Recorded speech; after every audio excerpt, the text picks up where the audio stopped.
That was a performance of champions. Am I right or am I wrong? I'd be interested to know what you guys think in the comments about both sides in the North London derby, but Arsenal today came away quite convincing victors, and there have been long-term threads that we can pull out here to try to uncover.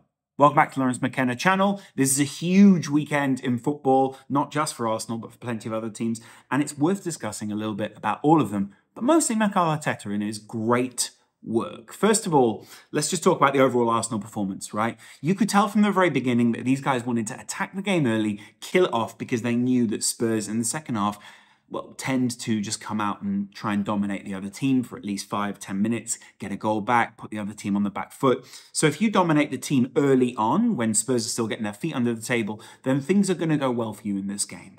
And not only that, but it felt for a very long period to this game as if Arsenal were the only side that were going to win it. And that was because they were the only side that was able to get into goal-threatening positions. Why? Because they overloaded and basically pushed Spurs right back. Although Spurs did invite them on, and that's Conte football, right? Arteta understood perfectly what it was that Conte was trying to achieve and then played it almost into his own trap, if you like. He wanted them to try to clear the ball, to try to get away from things. He wanted them to try and play into this frenzied football that we've seen so much from Conte and his guys. Stuff that had worked before against Chelsea, against Man City, against so many other sides when Conte has been the manager over the past seasons, right? Play this high-intensity, counter-attacking football that just catches people on the hop.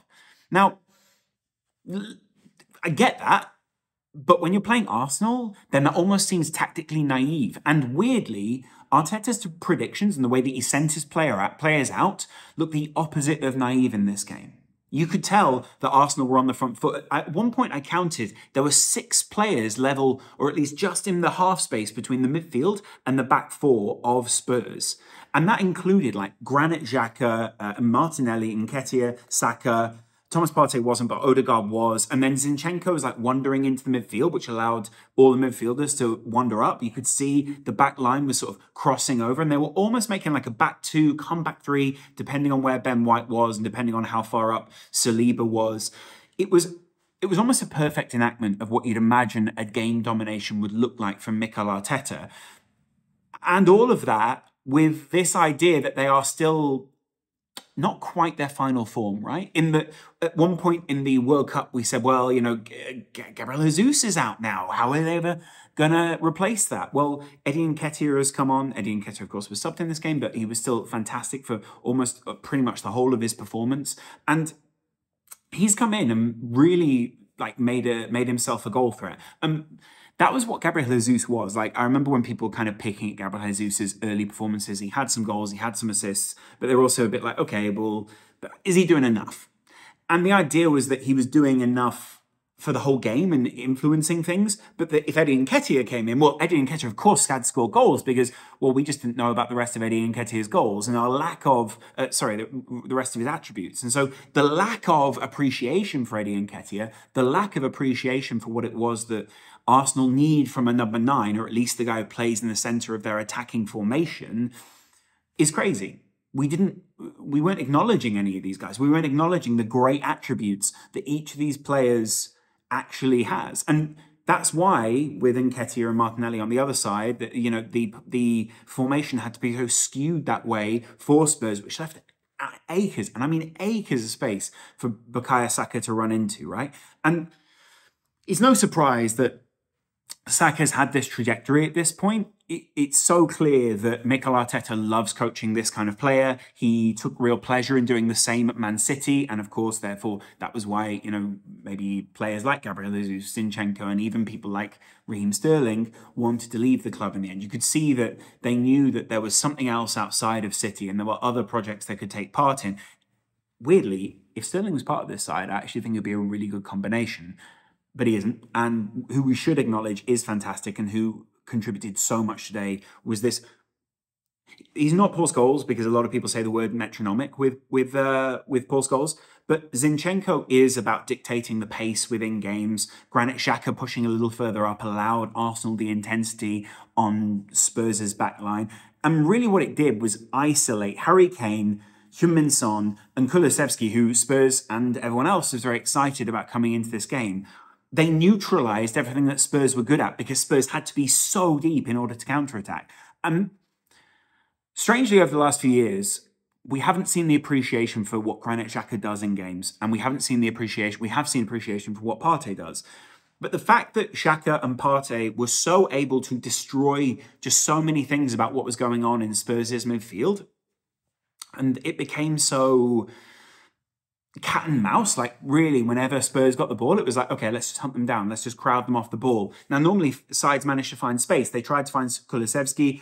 Because of the dominance of a Gabriel or on the other side, Saliba, there is I'll be very careful with this, but you get what I mean when I say it, a Virgil van Dijk-esque quality when Gabriel or Saliba manage to isolate a player. There becomes an element of dominance about it. It becomes about isolating that player one-on-one and basically making a lot less space for them to operate in, cutting off their options and basically saying, okay, well, where have you got to go? You can only pass it back. And that's how Arsenal cut off the options time after time after time after time.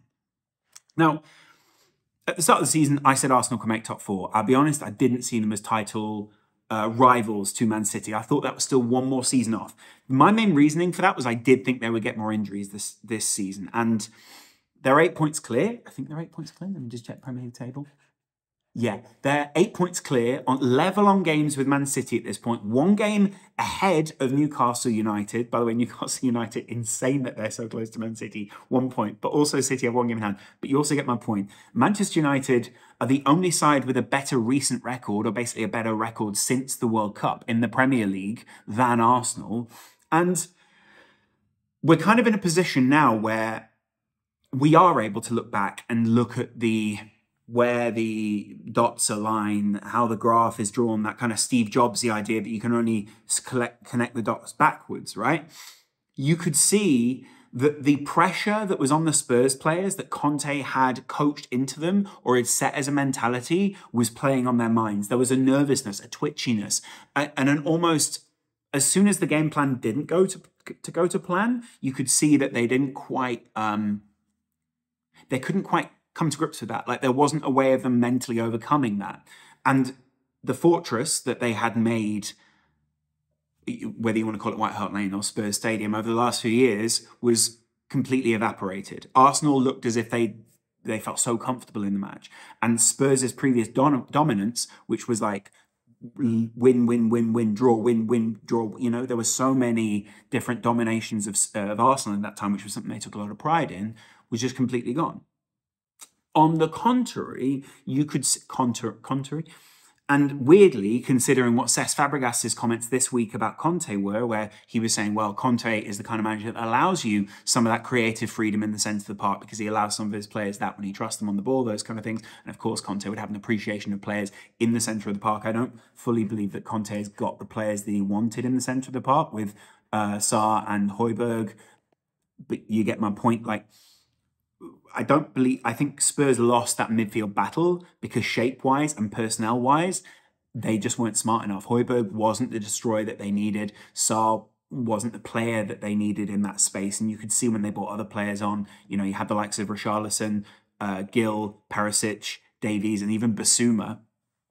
You could see that there just wasn't that, like Basuma's almost wasted in that position at this point. And Arsenal just dominated the midfield and therefore were just able to push so high up the field. And it's why other sides who are not performing well at the moment, like Liverpool, like Chelsea, are not dominating games. And it's the reason why Arsenal are dominating games. The structure of that midfield and the fact that Zinchenko can make up numbers in there. So they almost have four. Granit Xhaka pushes up, Partey, like there's so many different combinations they can go in. Odegaard is then just allowed to operate in this, it's just in front of a half space, it's just in front of the space between the midfield and the back four, where it's just like, cool, I can just go anywhere along this section and there'll be someone making a run, there'll be some space somewhere. It just gives him that freedom to be able to walk into that. It's a joy to watch in the first place, but it's also just so much fun to watch. So there is a lot to discuss there with this Arsenal team, but there's also a lot to discuss with the freedom that someone like Odegaard, someone like Zinchenko was allowed to play with under Mikel Arteta. Weirdly, Mikel Arteta was the last player combination to win at White Hart Lane as a player. So you could tell he knew what this meant. You could also tell that he had an idea. I mean, you know, it is the same as going well. He understands the fabric of the club, doesn't he? You know, a lot of the managers and players and everyone else will have moved on since then, but he understands the feeling around the fans remain the same, don't they? Like, he understands what the fans have been through, what it is that Arsenal want, how Arsenal see themselves, how important this North London derby is.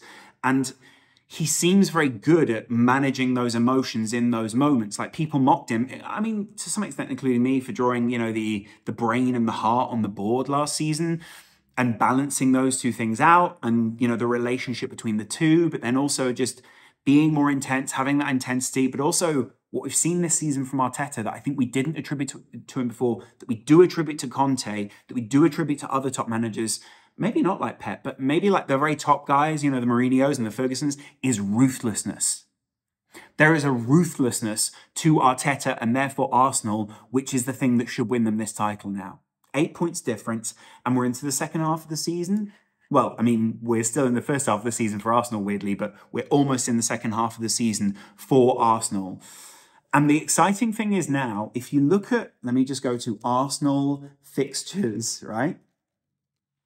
If you look at Arsenal's next fixture, they have Manchester United next week, and it is next weekend, next Sunday.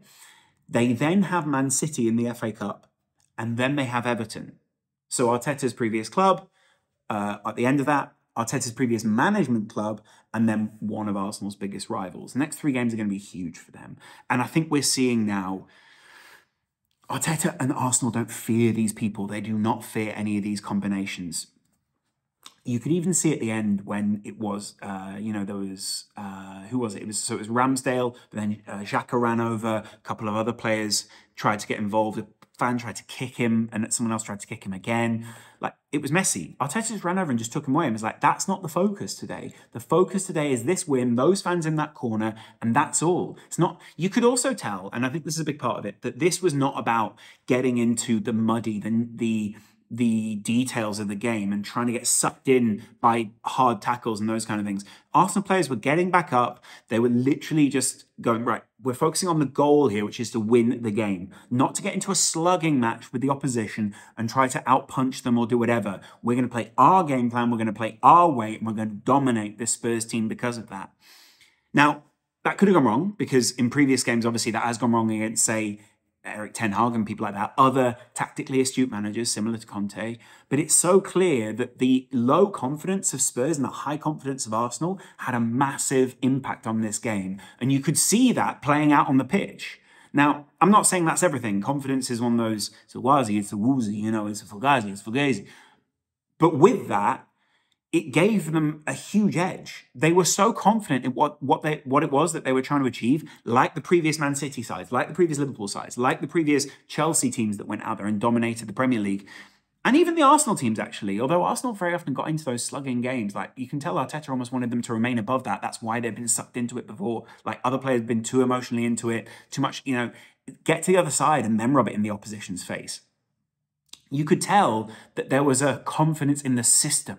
There was a confidence in what it was that they were trying to achieve. And I love that. So praise to Arsenal. You top the league by 8 points, and you are the most deserving team of that by far in the Premier League. Other teams, we could debate, oh, does this team deserve to be here? You know, if other teams are about... Arsenal have been nothing but almost flawless this season, but for that Manchester United game and 1 or 2 draws. They barely dropped any points, 18 games, and from that they've got 47 points. From a possible 54 points, they've dropped 7 to this point. So if you project that out across this season, they're going to get 90, well, depending on the next game, it could be 98, but it could be 100 points. Wait, could it be 100 points? So they could be a 100-point team if they win their next game against Manchester United. But it could be a 100-point team. If they win against Manchester United, it is a reasonable thing to project that in the second half of the season, Arsenal could be within the 90 to 100-point gap and maybe even hit that 100. But don't set that goal, because I know at the moment many Arsenal fans aren't wanting to do that. Anyway, it's been great to chat to you guys. I'm really appreciating what everyone's saying about the channel right now. I love that people are subscribing, and I love that people are here to be involved. I'm incredibly excited about Arsenal's title charge. Why? Because my team sucks. More on that later in the week. I'm going to Paris this week, so all of my videos will be from Gay Paris. Hopefully you will join me. and my gay mood. And I'll see you guys on the other side of the Euro tunnel. Is that what it's still called? You're all Eurostars to me. See you later. Enjoy your massive win, Arsenal fans and Spurs fans. It's not actually that bad. Luckily for you, other teams also suck, so you could still be on for top 4. Much love.